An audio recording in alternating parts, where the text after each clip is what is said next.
Como les comentaba antes de ir al cambio, ya se encuentra nuestra invitada conectada. Vamos a cambiar de tema, pero como les dije anteriormente, pendientes que a las 6 de la tarde también vamos a estar transmitiendo el comunicado del presidente y está con nosotros la psiquiatra Juana Herrera, porque tenemos que hablar de un temita que no se toca mucho y es de la salud mental.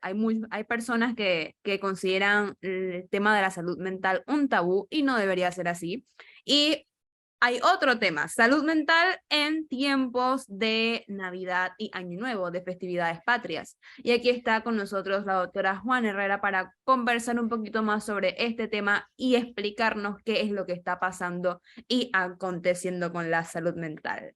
Doctora Juana, buenas tardes, un gusto tenerla aquí con nosotros. Muchas gracias, muy buenas tardes. El gusto es mío de compartir este programa con personas amigas, profesionales amigas. Jorge Luis, mucho gusto, el profesor Cabrera, que nos conocemos también hace mucho tiempo, y los otros más jóvenes, Melissa, Leonardo y Eric. Ah, Mili, ¿qué viste, tal? más jóvenes, más No, jóvenes. Viste, Jorge los, Luis, aprende, pero hay los que usar otros son cremita. amigos míos, históricos, amigos de corazón desde hace muchos años, porque hemos trabajado este tema que usted mencionó, Melissa, el tema de la salud mental. Pero doctora Bueno, Juana Herrera, sí, doctora Juana, oiga, lo diga, que sí le voy a decir algo, a lo que usted dice que son más jóvenes que no los ha conocido, los va a conocer, pero ajá, no porque yo se los voy a presentar, sino porque se los voy a referir al consultorio. ah, sin comentarios, sin comentarios. Me declaro impedida en este momento. Impedida. Sí, sí. Oiga, doctora, decía Jorge Luis el día que conversábamos sobre hablar de este tema, que hay gente, y efectivamente yo he conocido gente que me ha dicho eso, mientras que conozco gente que esperan diciembre porque les gusta la fiesta de diciembre, porque les gusta la fiesta en familia, los brindis, los regalos de, ¿cómo se llama? Intercambio, etcétera. Vivo También conozco de secreto. otras que dicen que esta fecha la deprimen. Amigos Ujú, secretos. Hay gente que dice que esta fecha, por otro lado, con contrario census, les deprime. así es. Es decir, esto es, ¿Eso tiene alguna sí. explicación? Más allá de si a alguna persona le pasó algo en diciembre, entonces no le gusta recordarlo. Sí, sí. El tema en mi experiencia, le voy a mencionar mi experiencia para diciembre. Habitualmente la mayoría de las personas quieren tomar vacaciones en diciembre o hacer otras cosas en diciembre. Nosotros, a través de los años hemos visto que es un periodo donde la gente tiende a tener cambios en el estado de ánimo. Y como usted preguntó, profesor Edwin, eh, hay muchas cosas que tienen que analizarse en la psicobiografía de las personas que tienen este sentimiento en diciembre. Tenemos uno, a veces hay algo que marcó a la persona durante su desarrollo de la infancia o la adolescencia, que los marcó enormemente para esta fecha y que ese evento se evoca inconscientemente, lo evoca cada vez que llegan las fechas. Hay personas que no les gusta, pero si buscamos en la terapia que se hace, se busca qué pasó en el pasado, qué ocurrió en el pasado de estas personas. Hay un evento que le marcó emocionalmente. En otras circunstancias, por ejemplo, puede que haya habido una pérdida importante de un ser querido, de una situación importante que haya afectado esa emocionalidad y lo revive en el periodo de Navidad. Entonces, pero esta Navidad y este Año Nuevo tiene un significado diferente. Para mí, como psiquiatra, debe tener un significado diferente en relación a otras Navidades que hemos vivido. Estamos saliendo prácticamente ya de una pandemia que marcó significativamente 2 años y un poco más la vida de todos, pero en especial de los niños y los adolescentes, que esto es un tema que debemos, me estoy autoinvitando para otro programa más adelante para hablar de los niños y adolescentes y las consecuencias que ha habido en la pandemia sobre el desarrollo psicomotor de ellos y las habilidades sociales. Entonces, estas navidades tienen otra connotación y debemos darle otra connotación. La Organización Mundial de la Salud señala que un 25% de los trastornos mentales han aumentado, de lo que ya teníamos previo en el 2019, han aumentado un 25% en términos generales. ¿Cuáles son estos trastornos? Depresión, ansiedad, consumo de sustancia, los trastornos del neurodesarrollo en los niños y adolescentes, el tema de la demencia se ha hecho evidente y ustedes lo han visto en la televisión y en algunas noticias, cómo la tercera edad o adultos mayores están siendo relegados, abandonados, dejados en un segundo plano, y cómo se maneja esto producto de esta consecuencia que tuvimos en la pandemia. Entonces, estas navidades tienen otra connotación importante. Lo dejo aquí para que ustedes, pues si quieren intervenir o preguntarme, porque no es lo mismo esta Navidad del 2022 que la de hace 2 años o la de hace 5 años atrás. No es lo mismo. Sí, doctora, mire, por ejemplo, usted dijo algo bien interesante. La semana pasada nosotros tuvimos un análisis sobre la cantidad de fracasos, de los 50,000 estudiantes que han tenido que repetir el año escolar o van a tener que repetir el año escolar. Y casualmente la persona con la que hablamos, que ahorita no recuerdo el nombre, que es una organización dedicada a este tema de apoyar la educación, bordeaba el tema de que muchos de estos fracasos se debían a todo este trastorno producto de la pandemia en los niños, sobre todo en los niños y los adolescentes, que este factor había que evaluarlo bastante, el tema de la pandemia. Bueno, eso queda para el Ministerio de Educación, para los gabinetes psicopedagógicos. A ver, Jorge Luis, permíteme un paréntesis ahí, a ver si la doctora me reacciona a esto. Uno de los elementos para ese tema puntual que está tocando Jorge Luis Sánchez, uno de los elementos que, según me explicaban a mí en su momento, contribuye a que estos temas puedan ser mejor manejados es modificando términos. Por ejemplo, el término fracaso no debe ser utilizado en la pedagogía, porque tú marcas al estudiante, marcas al joven con el tema de fracaso. Realmente no hubo un fracaso, lo que hubo es que o no hubo atención, o no hubo un problema en casa, o hubo un problema de deficiencia de cualquier otro tipo, pero uno de los primeros elementos es eliminar el concepto de fracaso en el área educativa. No sé si la doctora podría estar de acuerdo con eso. Sí, mira, es importante porque los reprobados, los fracasados, los de bajo rendimiento, es decir, son conceptos que se van marcando en la vida del desarrollo de estos niños. Y evidentemente yo quiero decirles, miren, con los niños que debían entrar en primaria en los primeros años de vida, la educación virtual pudo haber hecho algún paliativo, pero el desarrollo psicomotor de estos niños fue retrasado. 2 años en la virtualidad y entrar a un tercer año presencial sin un proceso de adaptación ha generado estrés, ha generado también un cuadro de desadaptación de estos niños, porque no es lo mismo sentarse frente a una pantalla que estar conviviendo con chicos, conviviendo con un proceso educativo que es totalmente diferente. Entonces, yo creo que todos como sociedad aquí tenemos que girar la mirada hacia eso, porque son chicos que entraron a la escuela en la presencialidad, pero sin ningún proceso de adaptación, porque teníamos que regresar a la presencialidad. Y eso, imagínense, nosotros nos mudamos, nos cambiamos de trabajo, nos cambiamos de pareja, todo eso nos genera estrés. ¿Ah? Entonces, ahora con los niños que van de la casa 2 años encerrados en cuarentena y llegar a la escuela, eso tenemos que tenerlo presente y todos tenemos que trabajar en esto. Entonces, también lo que usted decía de los cambios, sí, es como los papás y las mamás que dicen, este es mi hijo más inteligente, este es mi hijo más habilidoso, esta es la más feíta, pero como es bien querendona, es decir, todo eso calificativo marca. Es de la oveja negra. A la oveja negra, ay no, yo qué dolor, pero esa oveja negra la quieren, o esa oveja gris la quieren mucho porque siempre la están protegiendo, pero esos calificativos que uno dice con cariño, o a veces no con tanto cariño, cómo afectan la parte emocional de los niños y adolescentes que están en desarrollo. Incluso en los adultos mayores también, si me permiten, que no quiero dejar por fuera esta población. No saben lo triste que se sienten o lo invisibilizado que se sienten los adultos mayores, porque ya no pueden ser independientes y salir por ahí como salían antes, cuando iban a trabajar, iban a comprar los números, iban a ver a los... Ahora no, ahora tienen que esperar que alguien se desocupe a ver si los puede sacar.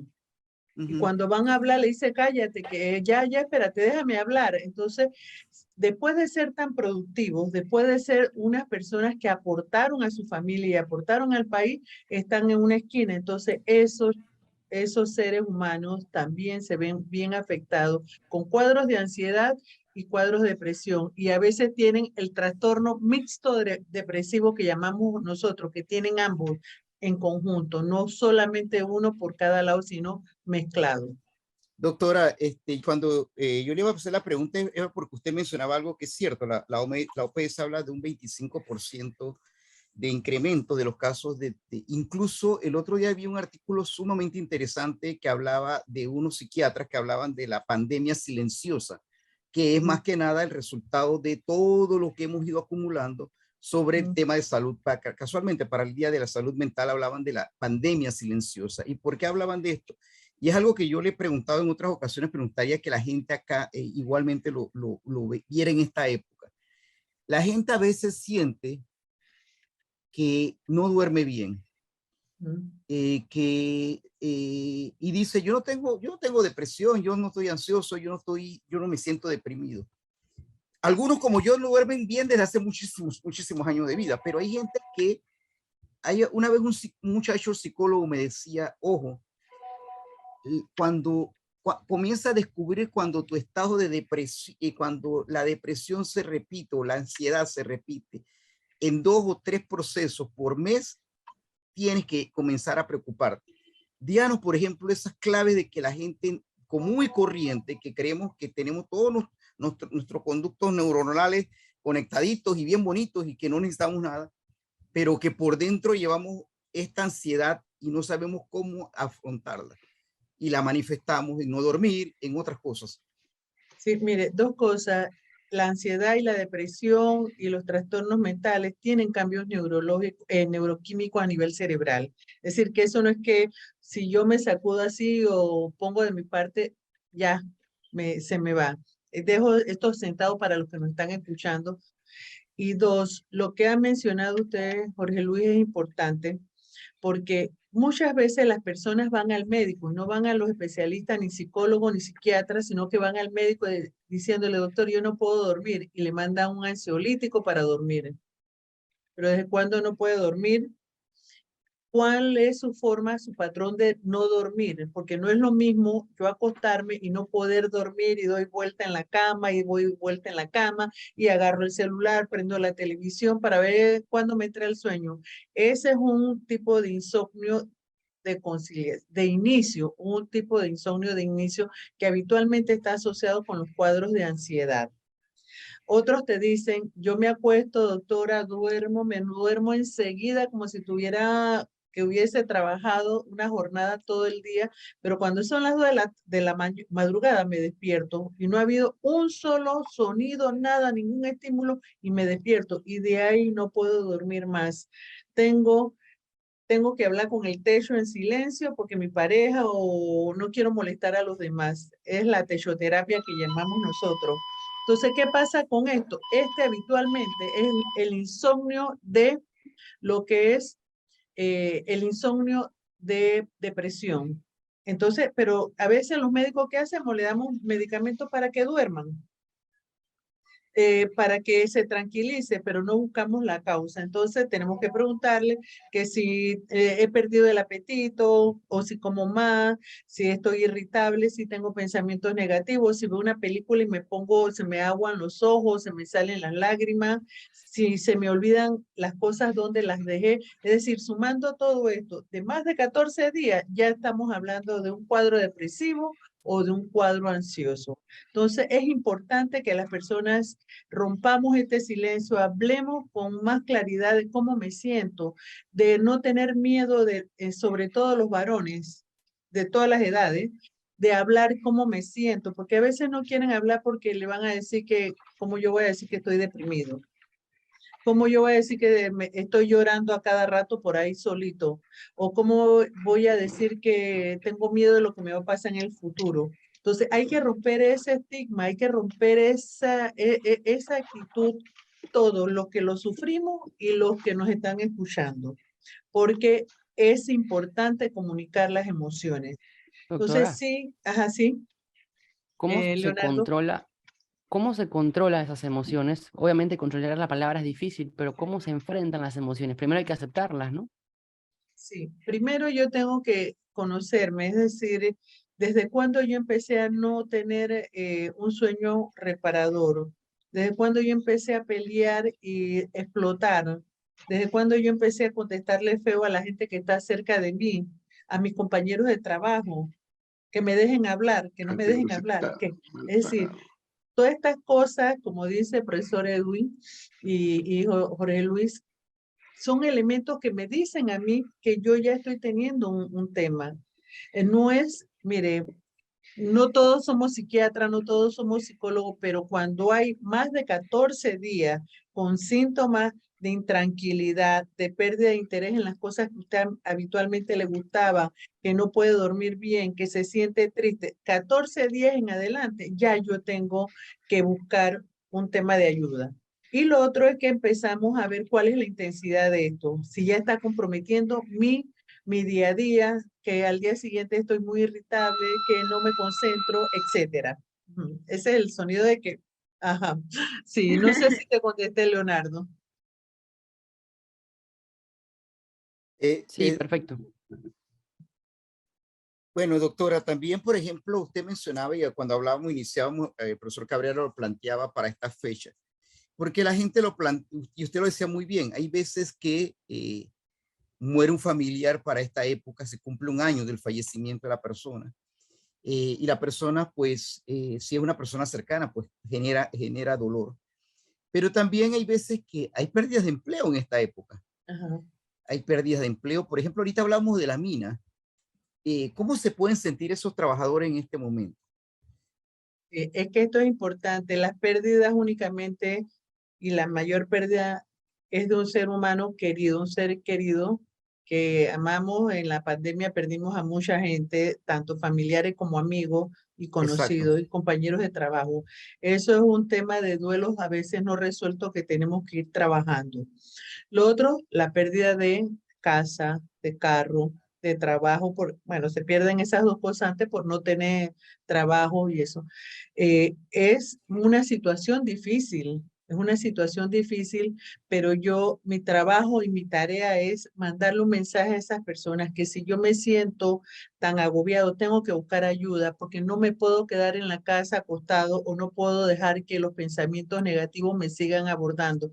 Todos los que estamos aquí, estamos gracias a que las personas que superaron las pandemias anteriores tuvieron una capacidad de resiliencia que no se llamaban así en aquella época, pero lograron superar y seguir adelante. Entonces nosotros, ustedes lo que están haciendo es esa oportunidad de que las personas que se sientan así puedan buscar ayuda, que se sientan identificados, que no son ellos solo los que están así, sino que hay una población en términos generales y que podemos hablar abiertamente de este tema. Y doctora, ¿qué ocurre? Que, por ejemplo, existe, como usted lo decía, y lo hemos hablado en varias ocasiones, existe todavía ese miedo de decir, todavía la gente comienza a hablar de que, bueno, voy al psicólogo, pero en bajita voz. Claro, tampoco es Ajá. que uno va a estar diciéndole a la gente que va a todos los lugares, pero Ujú. la gente, y yo siempre le decía a una amiga, le digo, mira, qué difícil es para la gente, si la gente le duele el riñón, buscan al médico o buscan un nefrólogo. Si le duele la muela, buscan un odontólogo y tranquilamente lo buscan inmediatamente. Pero yo digo, pero si tienes un problema de depresión, tienes que buscar un psicólogo o un psiquiatra. Es una realidad. Pero a la gente le cuesta porque el tema de salud mental, lamentablemente o desafortunadamente, por muchos años lo hemos vinculado a personas con desajustes ya de niveles mucho más altos. Sí. Eso pese a todo lo que ocurrió en la pandemia, pese a que ha habido gente que ha estado en estado de ansiedad al punto de verlos cómo se comportan, todavía se mantiene. Mire, yo quiero decirle, y yo me siento honrada de haber empezado a trabajar con la reforma de la atención psiquiátrica en Panamá, con la Declaración de Caracas en 1990. Yo era residente de psiquiatría y comenzamos a trabajar por los derechos de los pacientes y todo. Y yo he visto el cambio. Todavía no hemos logrado hasta dónde debemos hablar. Por ejemplo, yo estudié un posgrado en Argentina y a veces salíamos de clase en la Universidad de la UBA y decían los compañeros que, ay, me tengo que ir corriendo, no podía tomar café porque tengo cita con mi psicoanalista o tengo cita con mi psiquiatra. Es decir, para ellos es tan normal decir eso que todos seguíamos, pero decir eso acá en Panamá a veces todavía no es tan fácil. Hay pacientes que dicen, ay, ese es mi doctora o ese es mi doctor, ese es mi psiquiatra, pero todavía hay gente que no ha podido romper ese mito que tenemos en Panamá de que yo puedo tener un trastorno emocional y es normal, soy ser humano.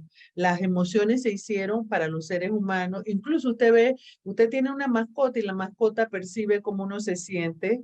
Y también uno sabe, la mascota, baja el perrito, baja la cabecita cuando se va su dueño, también expresa ese vínculo afectivo.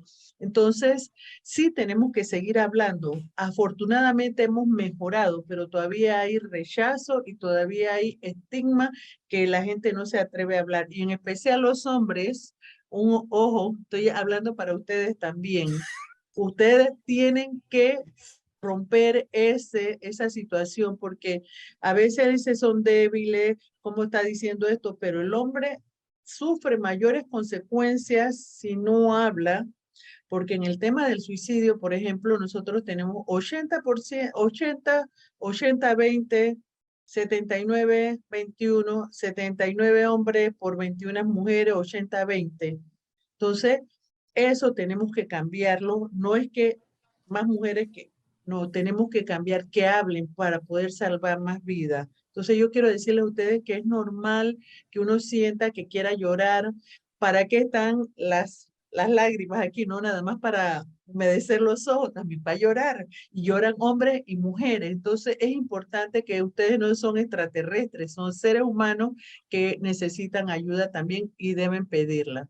Y nosotros estamos trabajando para que no se cuestione cuando un hombre diga que necesito ayuda porque se siente mal emocionalmente y que esté llorando. Tampoco. Nosotros estamos buscando la defensa para que puedan ser atendidos sin esa discriminación y que busquen ayuda con más facilidad. Se ha creado un estigma sobre esos temas, doctora, ¿no? Sí, Porque la gente por miedo o no habla o lo esconde y se consume a sí misma en esos procesos internos que llevan y no buscan ayuda. sí. Ha tenido un cambio significativo desde el momento que se empezó a realizar una campaña, por ejemplo, contra el suicidio para que la gente empiece a comunicarlo, a hablar, a buscar ayuda. Sí, mire, Panamá, dentro de América Latina, las Américas es la región del mundo que menos ha disminuido la tasa de conducta de riesgo suicida.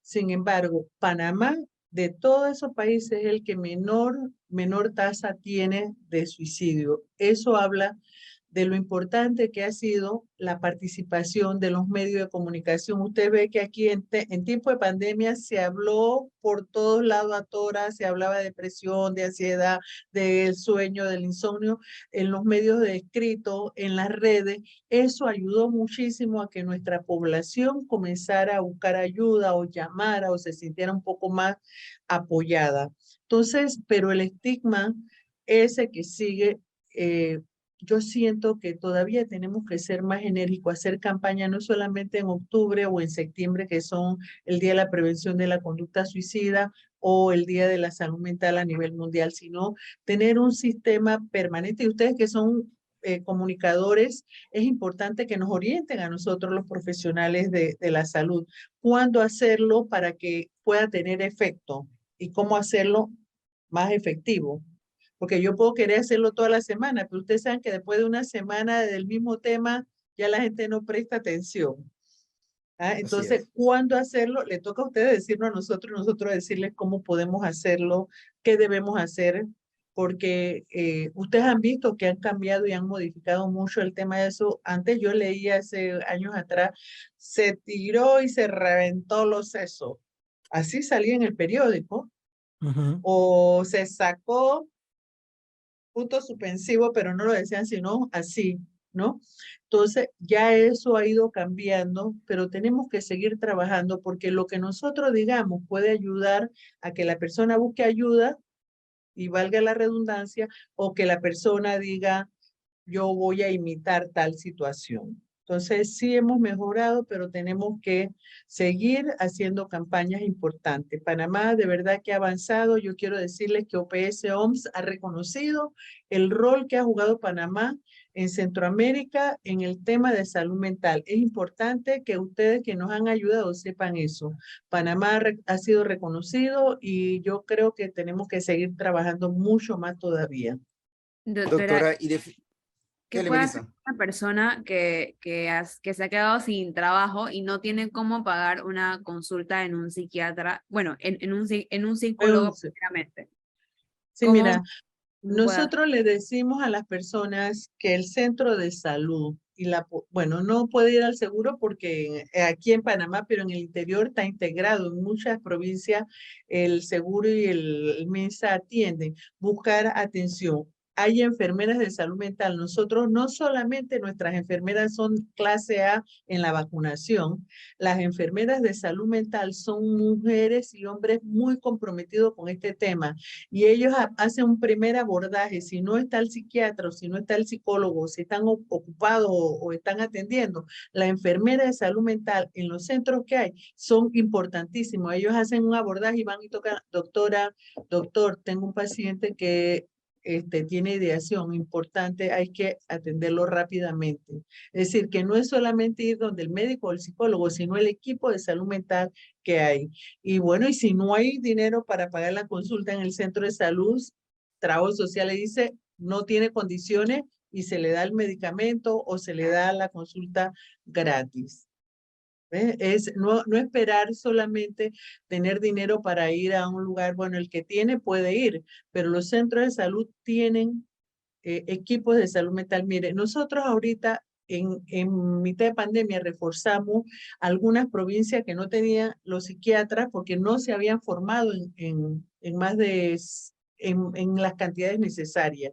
Ahorita mismo tenemos 32 médicos formándose en psiquiatría. Tenemos 2 médicos de psiquiatría que se están formando, que van para el Hospital del Niño para atender a los niños en paidopsiquiatría. Abrimos la sala del San Miguel Arcángel para atender a los adolescentes que no son recibidos en otros lugares por la diferencia de edades. Se nombraron 8 psicólogos, me dirán que no es nada, pero 8 psicólogos a nivel nacional que no teníamos en los centros de salud o en los lugares apartados. Entonces, se ha estado trabajando en muchas cosas porque el personal especializado no se forma en 3 días. Y además de eso, OPS nos ha ayudado con un programa que se llama Reduciendo las Brechas MH-GAP, donde se forman a los médicos generales, las enfermeras generales, los psicólogos generales en temas de depresión, ansiedad, demencia, epilepsia, consumo de droga, etcétera. Entonces, estamos buscando todas las alternativas para ofrecerle a nuestra población esa atención. Doctora, por ejemplo, fíjese que usted tocó un tema que es realidad. Los hombres tratamos de proyectar una imagen de fuerza, sin embargo, las estadísticas de suicidio están ahí y dicen claramente que no fue la niña de Guatemala la que se murió de amor, sino los hombres que se mueren de amor. Porque la realidad es que 79, 21, 80, 20 dicen claramente que no es que digamos que son más frías ustedes, pero es una realidad que los hombres recientemente leí el caso de un policía que se acaba de suicidar. Pero dicho esto, usted tocó un tema importante hace un rato, y es que para esta época, como hablábamos del mes de diciembre, y tocaba un tema que también a mí me gusta mucho, que son los adultos mayores. ¿Y por qué lo digo? Porque lamentablemente estaba leyendo que ya comienzan a llegar a los hospitales los pacientes adultos mayores que depositan allí para celebrar a la gente sus fiestas tranquilamente. Y quisiera que le mandara un mensaje a la población sobre eso, tratar al ser humano, como dice el Papa Francisco, como si fuera suciedad de Descartes. porque lo mandamos a los hospitales para que no nos moleste, porque como estamos jóvenes y no pensamos que vamos a envejecer, los viejos nos están molestando para que no podemos salir. Sí. Mire, esto es importante, ustedes todos chicos, adolescentes, no adolescentes, adultos jóvenes, y adolescentes, el que se Muchas Hay que sienta, invitarla más a Muchas menudo, gracias. por favor. de Hay que verdad, invitarla más a menudo. sí. Mira, lo que no se permite es tener arrugas en el alma. Una vez que se tengan arrugas en el alma, se echó a perder todo. Si usted su alma está joven, estamos joven para adelante. Entonces, es importante, mire, los adultos mayores es un tema que yo les quiero decir, a mí me llega, ya van a conectarse. Sí, doctora, Bueno, comenzó el entonces, discurso del bueno, entonces presidente. vamos. Disculpe que le hayamos No, cortado, le por agradecemos. supuesto, nos vamos a conectar y después hablamos. Gracias. Le agradecemos Chao. el espacio. Melissa, estamos listos con la conexión.